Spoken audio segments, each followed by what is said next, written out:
شب برات کی اصل حقیقت کیا ہے؟ کیا رات کا قیام عبادت اور دن کو روزہ رکھنا سنت سے ثابت ہے؟ شب برات کون بتائے گا آپ میں سے؟ میں تو مناتا نہیں، مجھے تو نہیں پتا۔ مسلمان کے نزدیک 364 یا 65 دن ہو جائیں، ہر رات ہی شب برات ہے۔ مجھ سے پوچھئے کیوں؟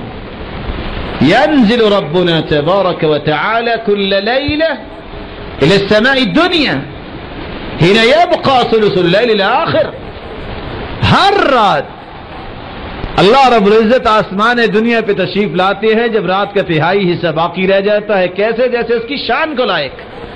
فیقول، اور اللہ فرماتے ہیں من يدعوني فاستجیب له، کوئی ہے جو دعا کرے میں قبول کرتا ہوں؟ من يستغفرني فاغفر له، کوئی ہے جو بخشش طلب کرے میں اس کو معاف کرتا ہوں۔ هل من مسترزق، کوئی ہے جو رزق کو چاہنے والا میں اس کو عطا کرتا ہوں۔ مسلمانوں کی رات تو ہر رات شب برات ہے۔ جو اللہ کے سامنے ہاتھ اٹھا دے اللہ تو اس کو محروم نہیں کرتا۔ ہاں، جس کو اللہ کی رحمت بہت تنگ محسوس ہوتی ہے وہ کہتا ہے کہ شب برات، یہ برات کی رات ایک ہی آتی ہے۔ پتہ نہیں، اللہ کے رسول صلی اللہ علیہ وسلم نے تو کوئی شب برات نہیں منائی، اس لیے اس کو سنت نہیں کہہ سکتے۔ اور سنت سے وہی چیز ثابت ہوتی ہے جو اللہ کے رسول نے کی ہو، جس کا حکم دیا ہو، کر کے دکھائی ہو۔